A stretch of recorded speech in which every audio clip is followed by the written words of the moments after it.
Do you remember what we're talking about today? We set a topic of things that agencies might be missing. So the idea being, if you're a client, you might watch this and get an idea of something that you can request from your agency, or if you're our client, request from us or whatever. So we thought it was quite a good opportunity because it's kind of, although it's based on what people might be missing, these are all opportunities. So we thought it's quite a broad ranging subject matter to talk about lots of different opportunities that businesses might have. So I've got a few notes here. We've also got some quick fire questions to end on, which quick fire for us is probably the most challenging thing that we do. But under a minute. I mean, it should be like a yes or no or 1 word, 3 word answer ideally, but we'll see how we get on. But right, where should we start? I've got lots of different ideas here. I thought one good thing to start on, agencies might be missing lifetime value and retention data in their reporting. What are your thoughts on that? You looking at me? Yeah, I mean, I was looking at you, but it can be anyone, yeah. I think it's a massive thing. I think not enough people do focus on lifetime value. I think even if we think of a lot of our clients, that we get a lot of pressure on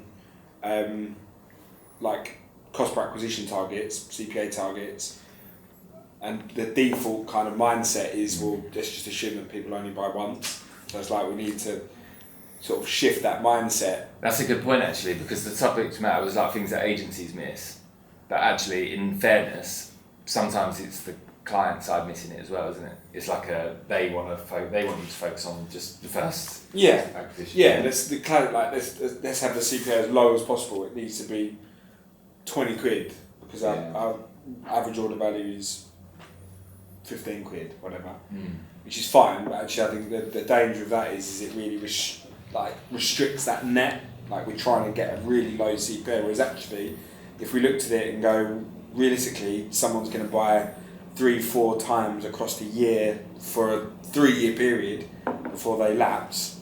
What does that number look like? Not good enough at maths to do that. Then adjust your CPA to that, and actually what that means for our teams and for the client is to go, actually we can go a bit more aggressive for the CPA, then cast the net a little bit wider. Why do you think that doesn't happen then? Because that sounds very logical and straightforward. Why doesn't it happen? I mean, if what you said earlier, sometimes it's led by the client, that conversation. Sometimes they might not necessarily have the data available on that lifetime value. I'm a big fan of sort of doing very rough numbers, and like I said there, they're going to buy X number of times a year for 2 or 3 years. We would need data to be able to kind of support that case. It's easy to do kind of like third packet stuff, but not necessarily having the data. And in the topic of this, like agencies not challenging the client to think differently. And we've definitely fallen into that trap in the past of going, right, this is the CPA, and actually so it's a mix of everything as to why they might not do it, but it's relatively easy to get the data. Yeah, I think that's another point of things that agencies miss though, is the challenge part. What, challenging the client? Yeah, so like I think the thing that agencies can miss, and a lot of this is from our own experience anyway, so it's not like we're just calling out other agencies, it's things that we've missed in the past, and things that we're trying to get better at, because that's where most of our experience is, but like, I think it's really hard to challenge clients a lot of times, so I think that's probably something that goes on through all of the industry, of like disagreeing with the client's opinion, or telling them that their strategy might be wrong, or we think you should do it this way.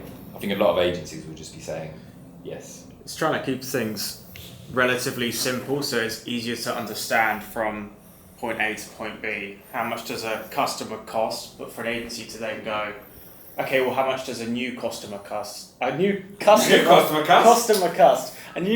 cost versus a returning customer cost. You know, what is the difference between the value of that? I don't think the question's ever asked, how much would you spend for a returning customer versus how much would you spend for a new customer?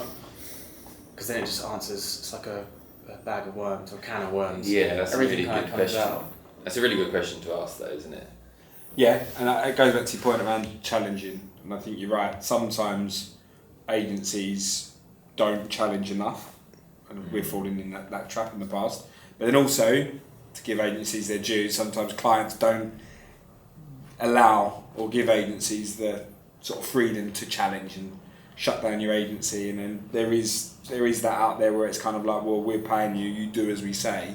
The analogy we've always used, or you've always used, is that kind of taxi driver analogy, isn't it? You get in the back of a taxi and you want the taxi driver to take you on the best route. Some people get in the back of a cab and go, no, I know the best way, I'm going to do that. So it's a bit of give and take, but I think from our perspective, our best relationships with clients come when we challenge them and they challenge us.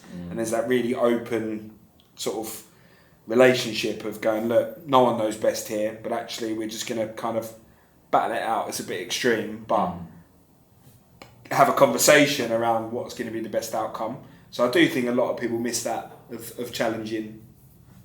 Yeah, and as part of those kind of conversations, it's also where you get to the true understanding of their business and their goals and what they're working towards, and because they might tell you that the goal is a CPA of whatever, but actually what's the real goal? Is it to grow the business? Is it to sell their business? Is it to keep the business at the same size but get more profitable? Or you're only really going to uncover those things by having those sort of deep conversations that you've just said, where you're really digging into it. So I think where us and other agencies, I'm assuming, are so kind of focused on a cadence of weekly calls, it's quite difficult to have those conversations. So I think the important thing is to take a step outside of those just ongoing weekly calls and have these bigger, more meaningful conversations regularly enough. Because you can't do them every week, but I don't know, quarterly or even annually, like a big strategic review.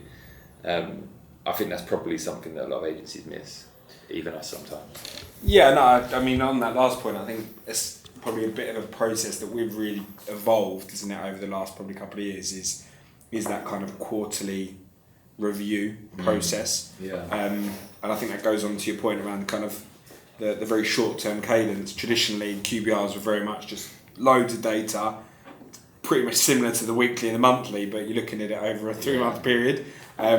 Whereas we were doing that when we started the business, we were definitely doing that. Whereas I think now we've tried to shift away from, yes, we need that data, you need that longer term look, but actually those 3 monthly meetings we have with clients are very strategy focused, very kind of like quick look back, but a longer look forward. And again, I think some client agency relationships can fall in the trap of kind of just being overwhelmed by data. And it's like, well, we have to have all these graphs, we have to have all these charts. And then you just miss out on a massive chunk, if not more, the more important chunk, which is, well, what the fuck are we doing? What's the strategy going forward? Yeah. The data's meant to tell a story. You're meant to have quantitative data that says, here's the numbers, and then what's the story about these numbers? And the stories can always be missed. Without the stories, you come to random conclusions of, okay, well, sales were down because we didn't do this. We need to look at the bigger picture of what's the story of what's happened and how can we improve that to make it qualitative, and you can go from there. Yeah, that's right. I had a point, I completely missed it. The other thing that we find works for us, and I think that's how I kind of want to look at this kind of conversation, as well, what are the things that I think we do that maybe other people wouldn't do? Yeah. Not necessarily just to blow our own trumpet, but I guess it's about blowing our own trumpet. And give us I think a lot of people, back every now and then. a little pat on the back. But no, I think something personally that I find, to your point around how do we kind of lift ourselves out of that very granular week by week cadence, is those kind of top level catch ups that sort of I have, and Jared has them, and Connor has them as well. Catch ups with sort of C-suite on the client side, whether they're monthly, bi-monthly, and some of them are even quarterly. Just taking that time to talk to the CEO or the CMO, sometimes the finance directors, having that conversation is not about what ads are we running or how did that perform or what email's been sent or what's been done on SEO recently. Very, very top level, how's the business doing, what are your challenges? I find that super useful to get that kind of view, and then I think that allows me then to sit with the teams to go, look, I'm not getting involved in all of this day-to-day stuff, but as it's called kind of a macro picture, this is what's happening, this is what the client's experiencing, this might be why there's a bit more pressure you're feeling, or why they're pushing into this area, or they're actually thinking about pulling out of the market because that's the background. I think if you don't have those conversations with your agency, I think it's a missed opportunity. So if people aren't having that conversation with a founder or a senior person within the agency, definitely start doing them. It's valuable for the client as well, because you said it's valuable for you, but it's valuable for the client, because if they sat on a weekly call and was hearing about number of clicks, they're not going to give a shit, are they, about that on a week-to-week basis. So have that step back with you is equally valuable for the client, to feedback what's going on their end. And it's great for us to get feedback. It's how probably most changes, not all, but most changes that we've made as an agency have come off the back of those sorts of conversations. Yeah. Where someone will look at it completely fresh and go, I'd like to see this done differently, or I don't know why you're not meeting with that person in our team, or you guys should talk to this. Like, getting that feedback loop is so important, and that probably goes into another point of around what agencies might be missing is just asking their clients for feedback. And that sounds really, really obvious. We ask for loads of feedback. Our clients might say we ask for too much feedback. We love like a questionnaire, we love a survey, we love to collect as much kind of feedback from them as possible, and then we can act on it.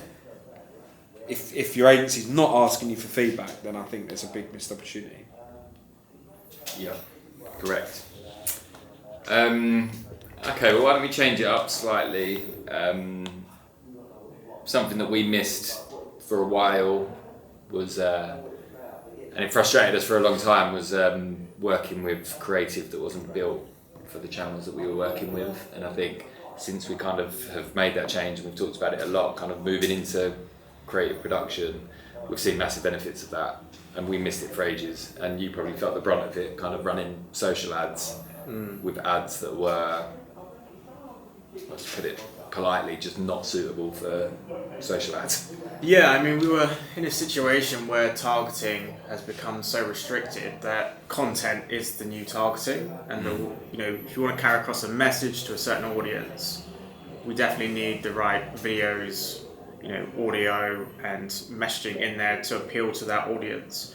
Because content is the new targeting, and it has been for a good year or so. But that responsibility of that means we have to make sure that we have assets for every type of targeting we want to do, whether that's social or YouTube, or we want to utilize what they already have and post it elsewhere.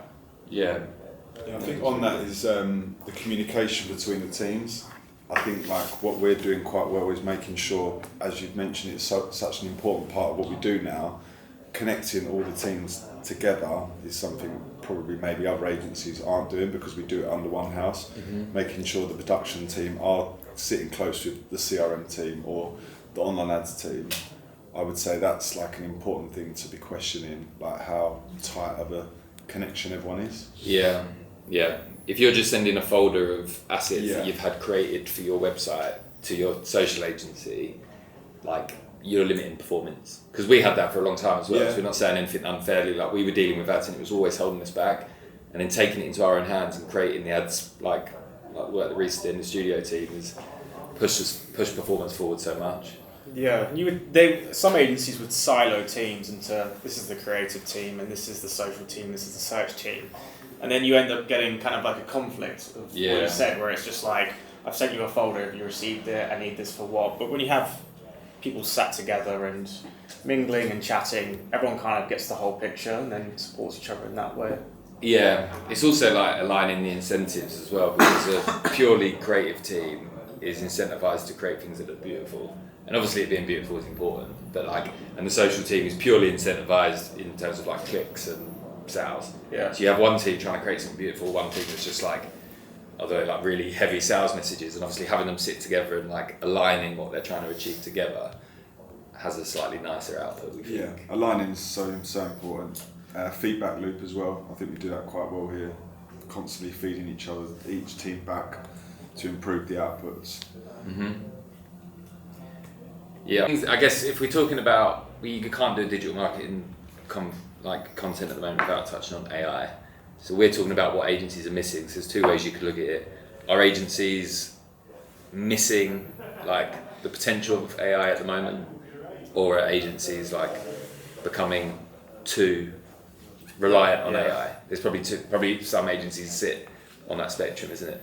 Yeah, I think it's important to know all the available tools, and then important to understand how they work, So a lot of what the advertising channels are putting out is making it simpler for smaller businesses to advertise, because they want to be able to go, you don't need to hire an agency to be able to run a business.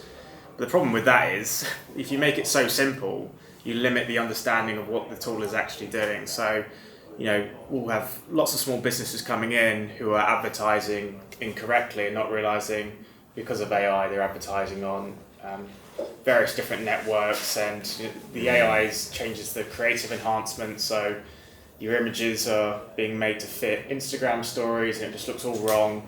But it happens quite often when you're tying in programmatic and AI. But that ties in rather the channels. And then you've got the other section, which is the ChatGPTs and Perplexities, where people are relying on it for communication and research and insights. And if you often ask AI to, a lot of people are now realizing AI is not 100% correct. It's very confidently wrong. So you ask it, okay, well, cite your source. And everyone goes, okay, well, I've got this link here. It says AI's pulled it from this link.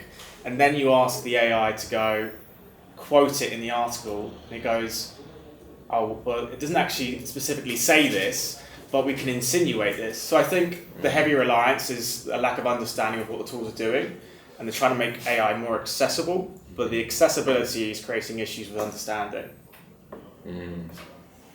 I think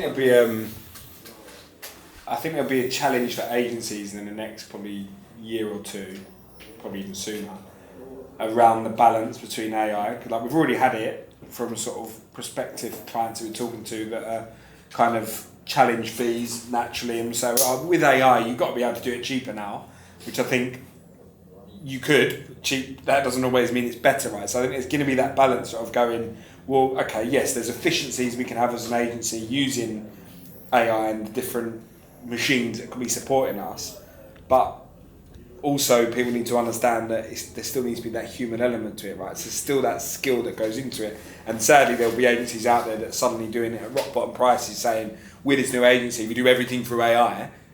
My gut says that it will be shit, because it will just be like super automated, won't be any human element to it. It'll be cheap, but actually it won't be as effective. So I think for us as our business, this is probably slightly off topic, but I think it's going to be about getting that balance between, if we can find efficiencies for clients, great, let's lean into AI.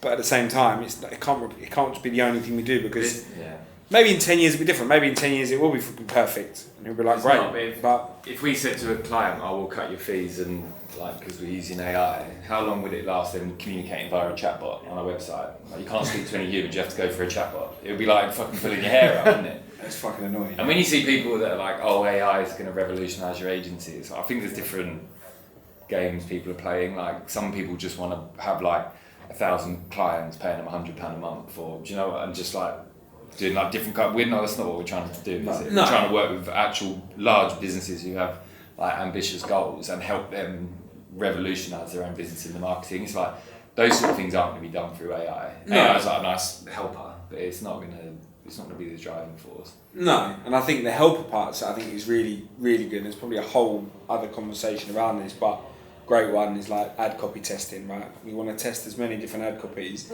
AI is a huge supporting app for us, because we can write 4 or 5 different versions and go replicate this 50 times, 100 times, right? And then it can do that at scale.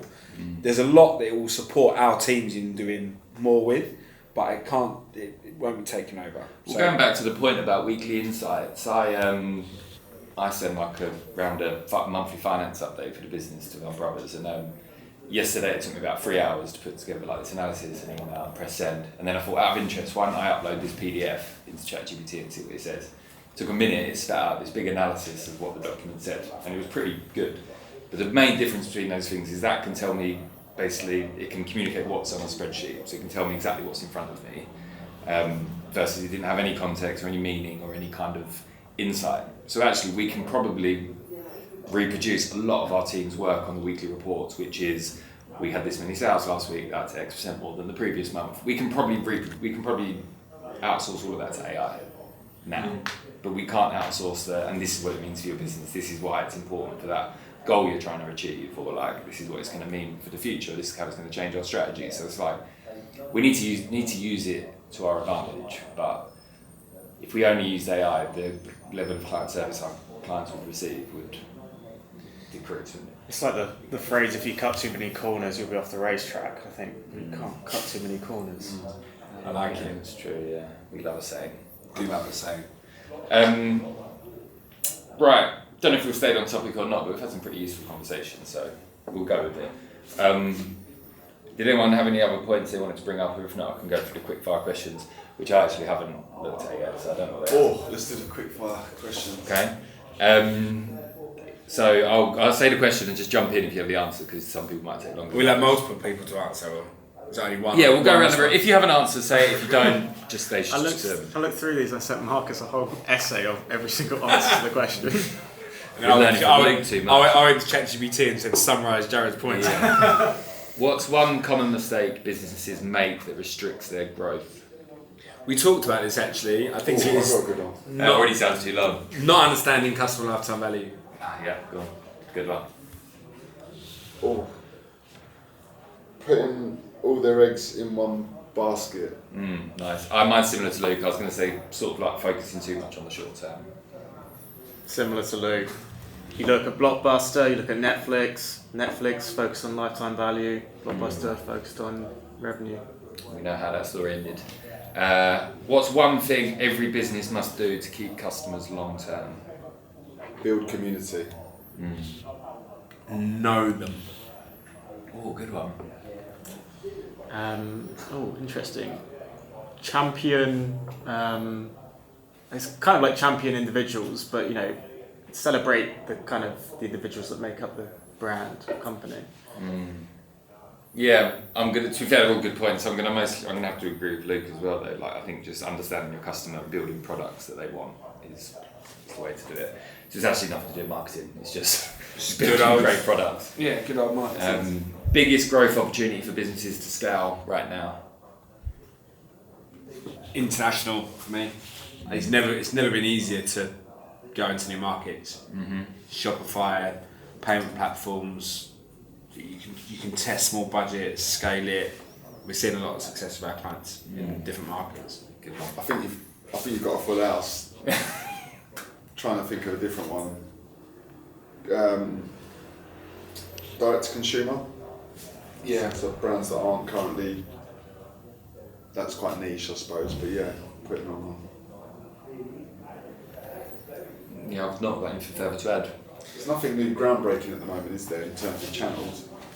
No, I was going to say CRM. It's obviously not groundbreaking, but it's becoming more and more important, and the communication opportunities are good. I mean, if you think about chatbots, a lot of AI focused, but if you go out of the mold and communicate with your customers correct, I think it's good to have.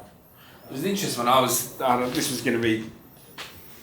about this when Reese was talking, and I'm going to say it. It might be completely wrong, but I think not seeing customer service as just customer service. Use it as like a sales and marketing channel. So you think you've got these chatbots, they can be human or they could be machine led, but a lot of them are dealing with just like negative stuff, like problems. Where's my order? Where's my shipping? I need a return. Whereas actually, not many of them actually use it as like an opportunity to either get to know people, get to know your customers, learn more about them, upsell them, cross-sell them. So it's not necessarily a channel that we would sort of look after, but that's an interesting spin. Yeah, for legality, so say like I'm on Sky, I'm trying to upgrade my Sky, and they go, oh, by the way, Reece, we don't have this bit of data about you. I don't know, what's your favourite football team? Tottenham. What's your favourite? Not Spurs. Go on, Spurs. Or the Eagles. That's a really good point. Could you gather that information that feeds back into your marketing CRM? Because you're right, there's a big part. If they're consented, if there's a T's and C in the chat somewhere. That says, some of our clients have got big pillars of missing data, understanding their clients. What is the easiest way to have? The best way, the only opportunity you have is when a client is speaking to you directly, which is in a chat room or customer service. So Reece goes in and goes, Sky, I'd like to reduce my Sky package. Hi Reece, when's your birthday? I'm not What's your interested. favourite colour? I'm not interested in giving you my birthday, but I'd like to remember That's Skysport. far from the easiest way, isn't it? It's not the easiest way, but it's an untested. It's an untested It avenue. would take a very long time to get everybody's. No, but if you said like, so say it doesn't have to be a chatbot. Hopefully, people still use humans, but like it could be like, oh, Jared, while I let the computer load, like, what's your favourite football team? And then you say it, or like, what's your favourite colour? Are you married? Do you have a girlfriend or a boyfriend or whatever it is? Like, It's Facebook phishing scams where you go, what's your favourite colour in your name? Yeah. What's Give me your first pet's name? Yeah. And your password. or like, yeah. I reckon Or- Sky probably already do it, where if you click on a certain email that says, "Oh, Man United versus Chelsea tonight," they'll go, "Okay, this person likes Man United or Chelsea." They certainly don't, because I still get direct now through the post with a big like offer for like MUTV, and it's like they must know that that's going to be off the mark for so many. They people. have so much data at their disposal. They should be providing more personalised journeys. We did a podcast on that years Yeah. ago, didn't we? We mentioned about Sky sending you I think it was a Liverpool TV. Yeah, it was one of them. Yeah. Our car automotive do some of what you're talking about. I get some stuff off of Audi, Yeah. which is sort of marketing, sales led during like a process of customer service. It's an interesting one. I think customer Yes, service it's and just- marketing is quite blurred lines, and I think it's a good opportunity. It's a really good. Yeah, it's a really good point there in terms of growth opportunities that people wouldn't have considered. I have a quick fire